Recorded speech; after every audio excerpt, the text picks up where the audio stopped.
चौथा अध्याय। चंचुला की शिव कथा सुनने में रुचि और शिवलोक गमन। ब्राह्मण बोले, नारी तुम सौभाग्यशाली हो जो भगवान शंकर की कृपा से तुमने वैराग्यपूर्ण शिव पुराण की कथा सुनकर समय से अपनी गलती का एहसास कर लिया है। तुम डरो मत और भगवान शिव की शरण में जाओ। उनकी परम कृपा से तुम्हारे सभी पाप नष्ट हो जाएंगे। मैं तुम्हें भगवान शिव की कथा सहित वह मार्ग बताऊंगा जिसके द्वारा तुम्हें सुख देने वाली उत्तम गति प्राप्त होगी।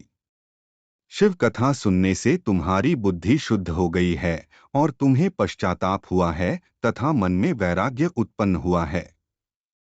पश्चाताप ही पाप करने वाले पापियों के लिए सबसे बड़ा प्रायश्चित है। पश्चाताप ही पारियों का शोधक है। इससे ही पापों की शुद्धि होती है। सत्पुरुषों के अनुसार पापों की शुद्धि के लिए प्रायश्चित पश्चाताप से ही संपन्न होता है। जो मनुष्य अपने कुकर्म के लिए पश्चाताप नहीं करता वह उत्तम गति प्राप्त नहीं करता, परंतु जिसे अपने कुकृत्य पर हार्दिक पश्चाताप होता है वह अवश्य उत्तम गति का भागीदार होता है। इसमें कोई शक नहीं है। शिव पुराण की कथा सुनने से चित्त की शुद्धि एवं मन निर्मल हो जाता है। शुद्ध चित्त में ही भगवान शिव व पार्वती का वास होता है। वह शुद्धात्मा पुरुष सदाशिव के पद को प्राप्त होता है। इस कथा का श्रवण सभी मनुष्यों के लिए कल्याणकारी है। अतः इसकी आराधना व सेवा करनी चाहिए। यह कथा भवबंधन रूपी रोग का नाश करने वाली है। भगवान शिव की कथा सुनकर हृदय में उसका मनन करना चाहिए। इससे चित्त की शुद्धि होती है। चित्त शुद्धि होने से ज्ञान और वैराग्य के साथ महेश्वर की भक्ति निश्चय ही प्रकट होती है तथा उनके अनुग्रह से दिव्य मुक्ति प्राप्त होती है। जो मनुष्य माया के प्रति आसक्त है वह इस संसार बंधन से मुक्त नहीं हो पाता।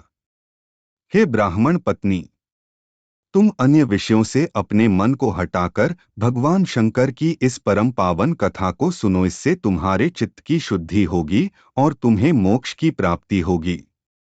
जो मनुष्य निर्मल हृदय से भगवान शिव के चरणों का चिंतन करता है उसकी एक ही जन्म में मुक्ति हो जाती है। हे ब्राह्मण पत्नी, तुम अन्य विषयों से अपने मन को हटाकर भगवान शंकर की इस परम पावन कथा को सुनो। इससे तुम्हारे चित्त की शुद्धि होगी और तुम्हें मोक्ष की प्राप्ति होगी। जो मनुष्य निर्मल हृदय से भगवान शिव के चरणों का चिंतन करता है उसकी एक ही जन्म में मुक्ति हो जाती है। सूत जी कहते हैं, शौनक, यह कहकर वे ब्राह्मण चुप हो गए। उनका हृदय करुणा से भर गया। वे ध्यान में मग्न हो गए। ब्राह्मण का उक्त उपदेश सुनकर चंचुला के नेत्रों में आनंद के आंसू छलक आए। वह हर्ष भरे हृदय से ब्राह्मण देवता के चरणों में गिर गई और हाथ जोड़कर बोली, मैं कृतार्थ हो गई। हे ब्राह्मण, शिव भक्तों में श्रेष्ठ स्वामिन आप धन्य हैं। आप परमार्थदर्शी हैं और सदा परोपकार में लगे रहते हैं। साथ ही मैं नरक के समुद्र में गिर रही हूं। कृपा कर मेरा उद्धार कीजिए। जिस पौराणिक व अमृत के समान सुंदर शिव पुराण कथा की बात आपने की है उसे सुनकर ही मेरे मन में वैराग्य उत्पन्न हुआ है। उस अमृतमयी शिव पुराण कथा को सुनने के लिए मेरे मन में बड़ी श्रद्धा हो रही है। कृपया आप मुझे उसे सुनाइए।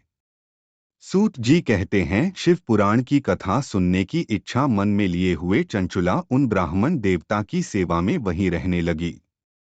उस गोकर्ण नामक महाक्षेत्र में उन ब्राह्मण देवता के मुख से चंचुला शिव पुराण की भक्ति, ज्ञान और वैराग्य बढ़ाने वाली और मुक्ति देने वाली परम उत्तम कथा सुनकर कृतार्थ हुई।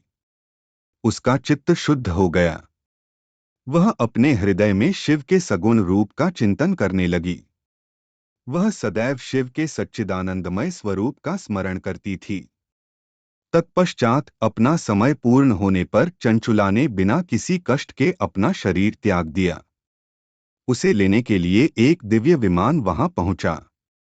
यह विमान शोभा साधनों से सजा था एवं शिव गणों से सुशोभित था। चंचुला विमान से शिवपुरी पहुंची।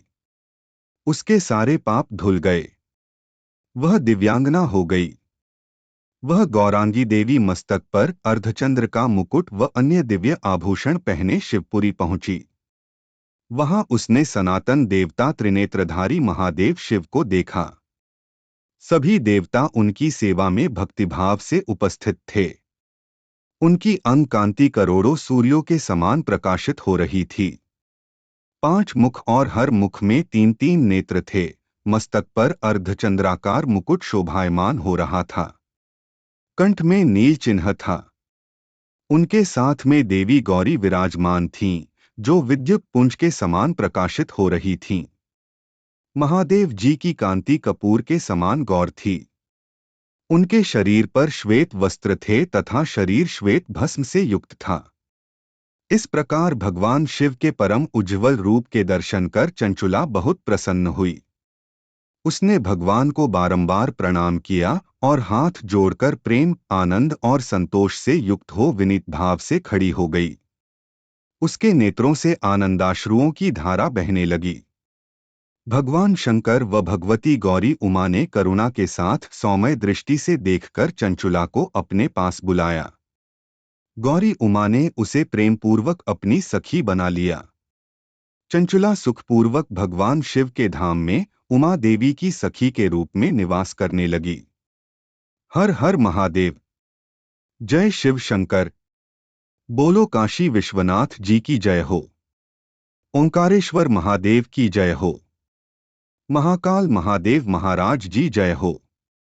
कृपया हमारे चैनल को लाइक और सब्सक्राइब करें ताकि हम आपके लिए अच्छे अच्छे विषयों पर वीडियो बना सके। धन्यवाद।